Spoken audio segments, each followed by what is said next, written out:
Hello. Then. Now. Countdown to the queens. Episode number 500. Forever. Looks like hell froze over. Without any more further ado, Together. let's jump straight into the show.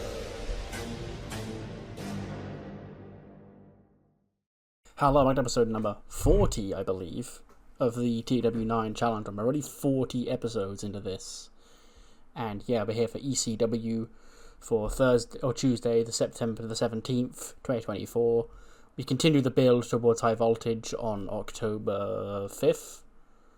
And yeah, last week we saw a big main event. Adam Cole sneaked out a victory against Joe Hendry for the ECW Championship. So it's confirmed it will be a SummerSlam rematch at High Voltage as Adam Cole defends the championship. It's not a SummerSlam rematch, King of the Ring rematch, as Adam Cole defends against Jey Uso, the former champion.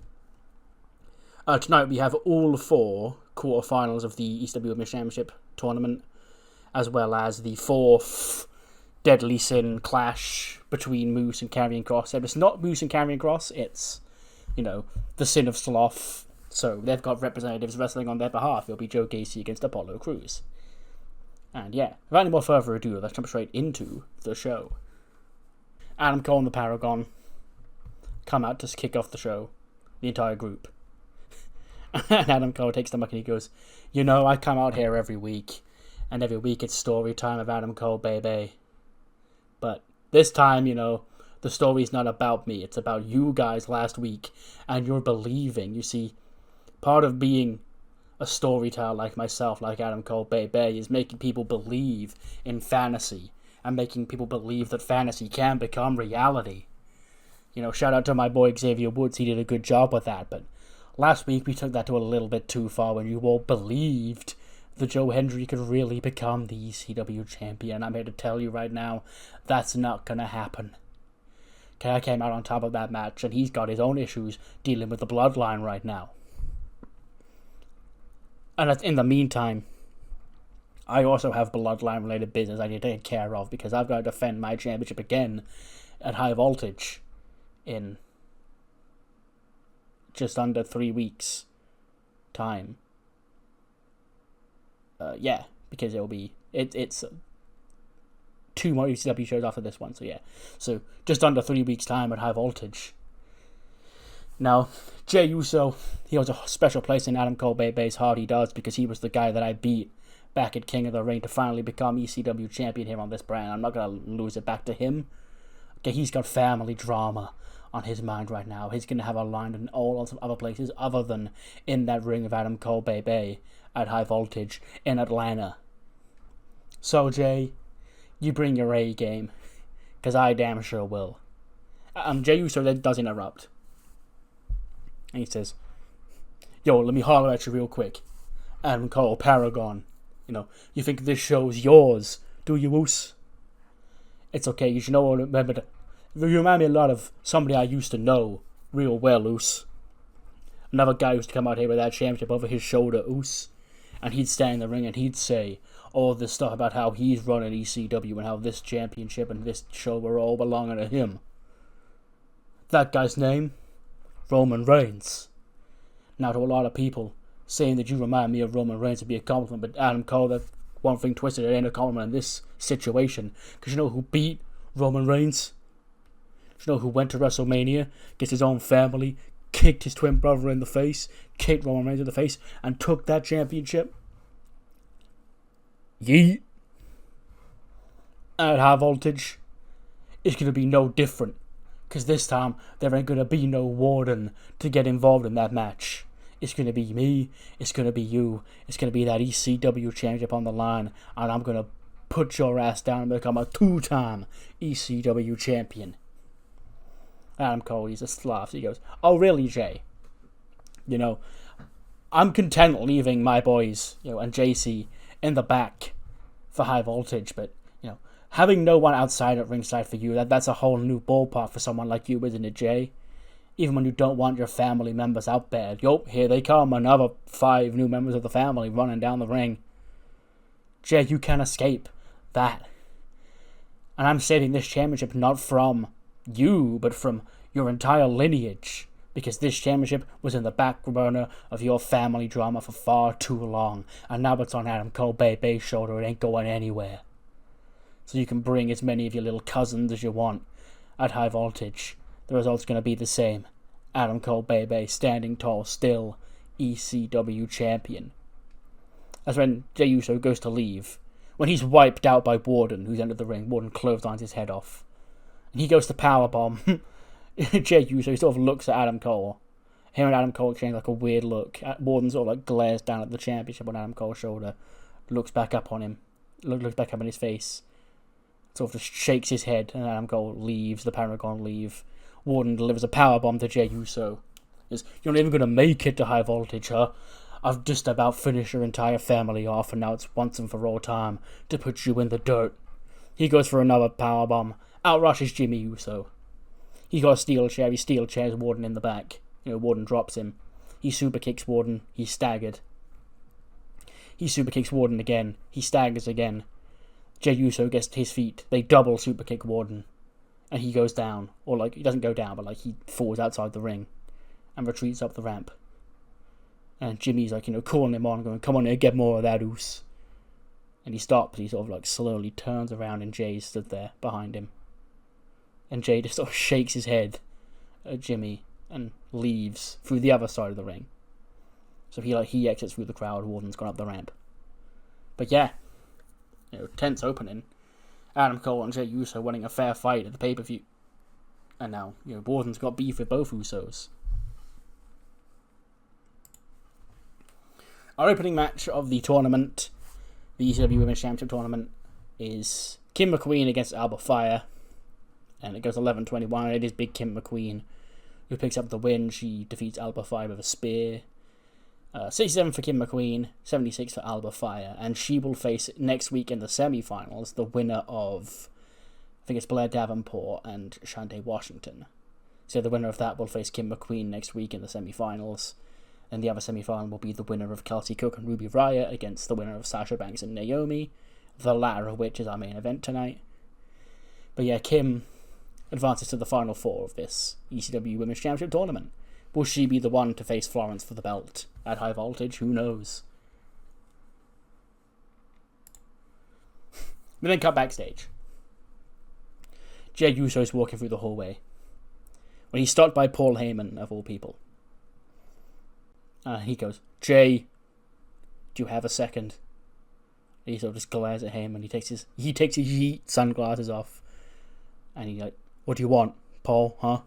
Goes, listen, I know I'm probably the last person that you want to hear from right now, but at the end of the day, this is my show, and you're a member of my show, so I need to do what's in the best interests of my show. And Jay goes, yeah, you're welcome for that, by the way. And goes, you are. Thank you, Jay, for what you did back at SummerSlam, but you don't want to hear this, Jay, but you're fighting a battle that you cannot win. Okay, and you can see Jimmy still got your back. I understand the frustrations that you have with Jimmy and perhaps with my tribal chief. But we're just going round and round in circles here, Jay. So I want you to know, family comes first.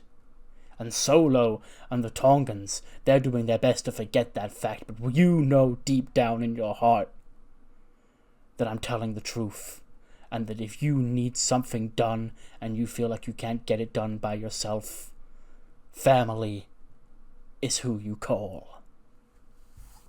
And then Jay just sort of walks, no yeet, and he walks off. And then get a quick backstage interview. Joe Hendry, he's not his jovial self. He's a little bit pissed off. And Braun Strowman's by his side. And Kelly's like, we're standing by with the ECW Tag Team Championships, Strowman. Last week, Joe Hendry came so close to becoming the ECW World Champion. Hendry goes, I'm going to stop you there, Kelly. I didn't come close at all.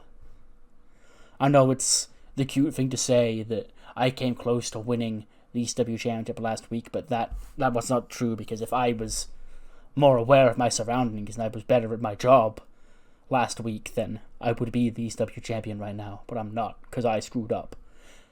It's not the believers' fault for believing in me. I let them all down. But that's not why I'm out here tonight. You live and you learn and you forget and you move on. That's what part of believing is. Believing isn't, losing faith once things don't go your way. It's sticking by and moving on to the next course of action. And that next course of action reared its ugly head at the end of last week's show, when myself and Braun were laid out by the bloodline. I've heard so much about this fable bloodline, but in reality I never really thought that I'd ever end up in their orbit. I'm just a handsome little wee lad from Scotland. What have I got to do with this big Samoan family? But they apparently want our tag team championships, Kelly.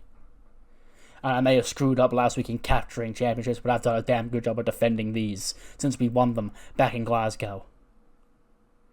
So myself and for Braun, you want to challenge for these ECW Tag Team Championships, huh? The Gorillas of Destiny, I see what you're all about. Atlanta, high voltage. I believe that we will win. And then Braun takes the mic and he goes, and as for you, Solo, you think you're some sort of big tough guy around here, what, because you get to lay waste to your family when they're not expecting it, huh? You can only run and pick fights that you can win so many times, because now there's a monster in your sight. So if you think you're really all big and tough and that you run this yard, how about next week, me and you, one-on-one?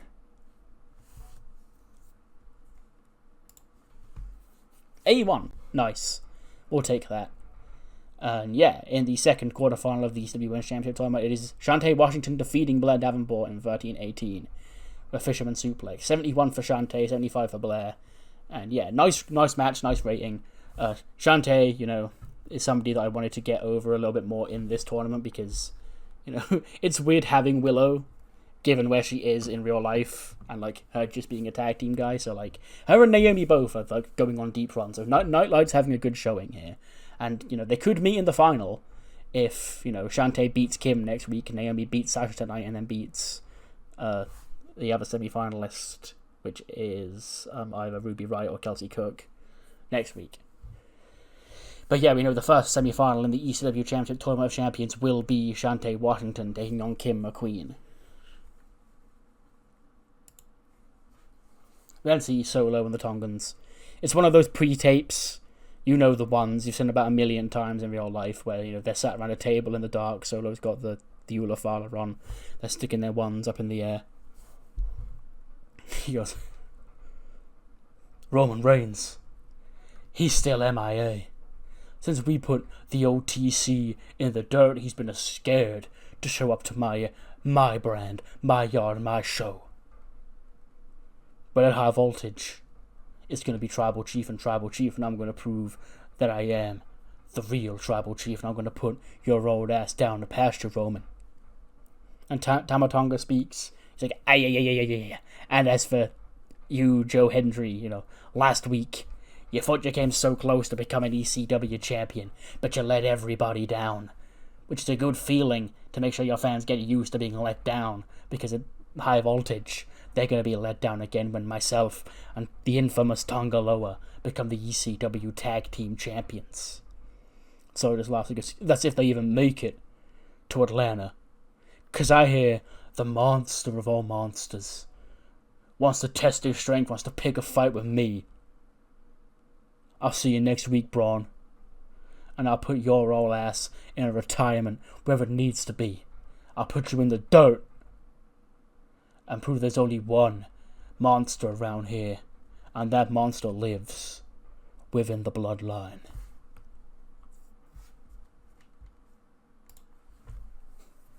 But then quickly cut back to Austin Theory. He's panicking backstage. He bumps into Matt Cardona and Kurt Hawkins. He goes, boys. What's wrong with me? And Cardona goes, well, where do you want us to start? He goes, don't answer literally, it's these Wyatt Six guys. It's Bo Dallas. You know, I thought I could beat Bo Dallas's ass because, you know, he's Bo Dallas at the end of the day. But turns out no, because they're getting in my head, they're messing with my head, you know. As somebody like you who came back to WWE looking to make a name for yourself, you know, I need to get this out there. They're rubbing this into my face, okay? Mr. Money in the Bank 4 years ago when I failed. I've got to live that down for the rest of my life. I could have been standing here the youngest world champion in history, and I ruined it.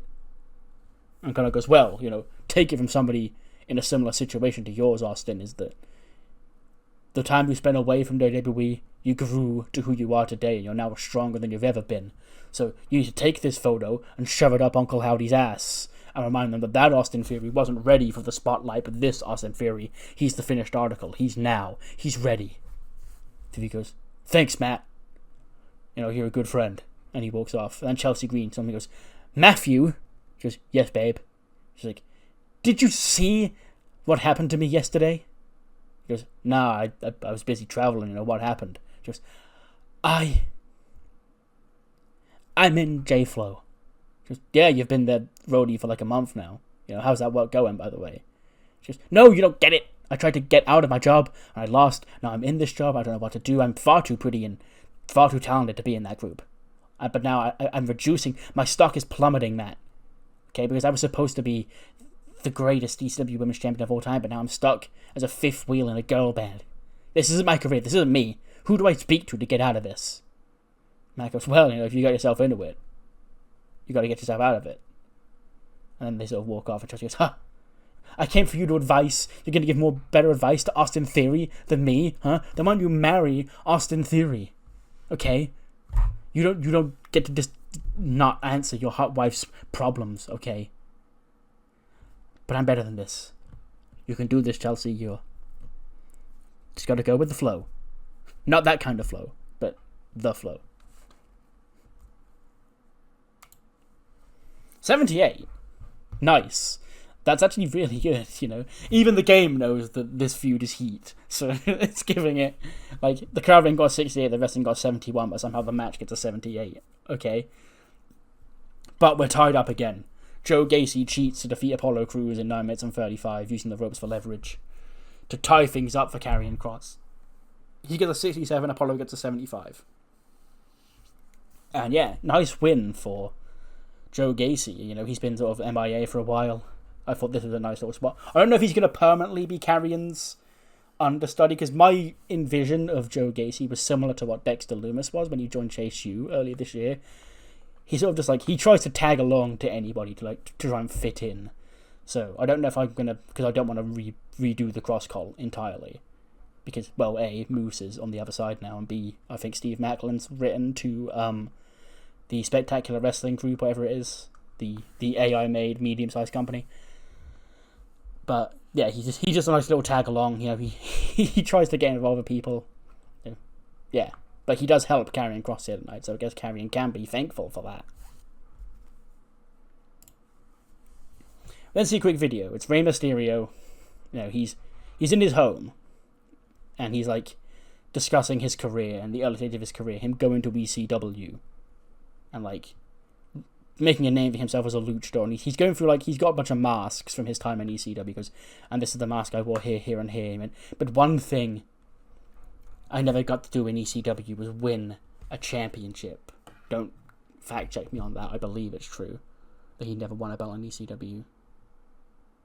It's like, and now, it may not be the original ECW, but ECW is back, and at High Voltage, me and 4 other guys who fought to save the sanctity of ECW and save the honor of ECW are going to fight out to become television champion. And now maybe here I stand, nearly 30 years later, and I could finally call myself a champion in ECW.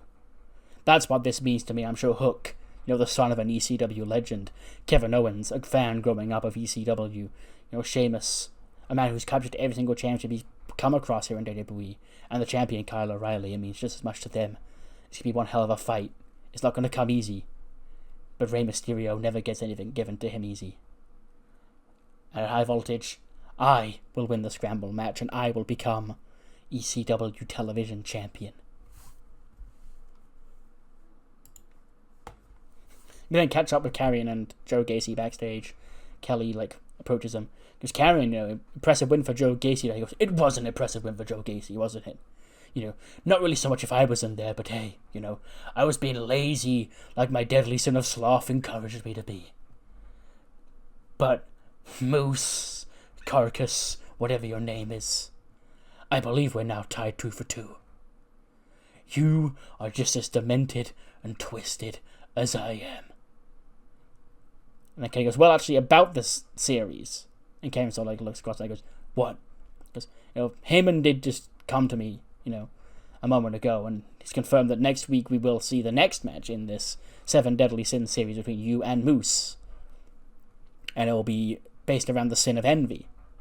Kevin goes, I don't get jealous of anybody, so good luck, Moose.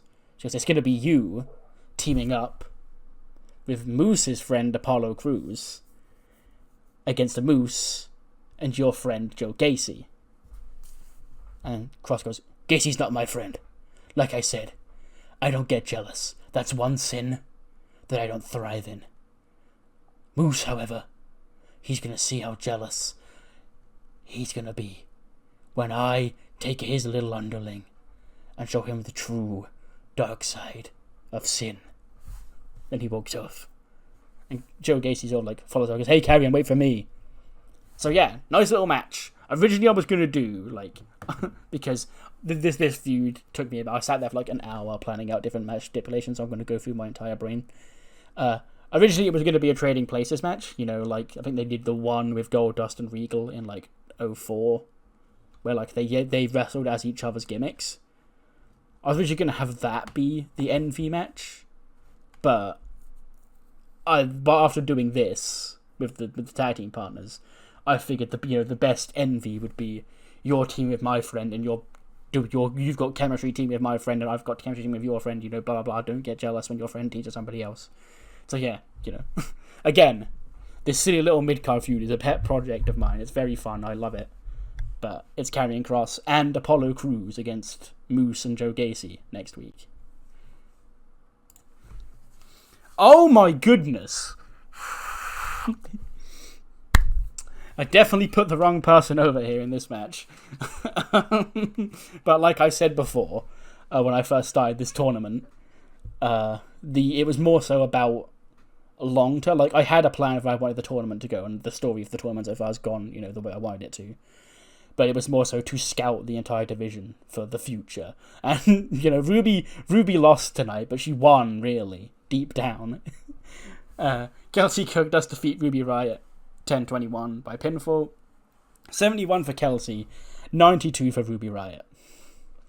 So yeah, again, she's not in the semi-finals next week, but I'm damn sure with ratings like that, the entire point of this tournament was to try and find out who the best options were, and who can step up. Ruby Riott did just that. But Kelsey Cook does advance to the semi-finals next week, where she will face either Sasha Banks or Naomi. Sheamus video, similar to the Rey Mysterio one and the Hook one last week.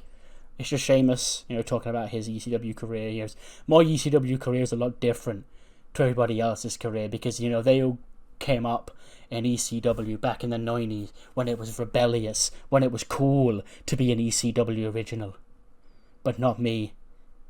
I came around 15 years ago in the dark days of ECW, but that was still ECW in my heart. They said, Sheamus, you're going to debut on ECW, and I took my mind back to the days of Rob Van Dam and Taz and Sabu and Tommy Dreamer.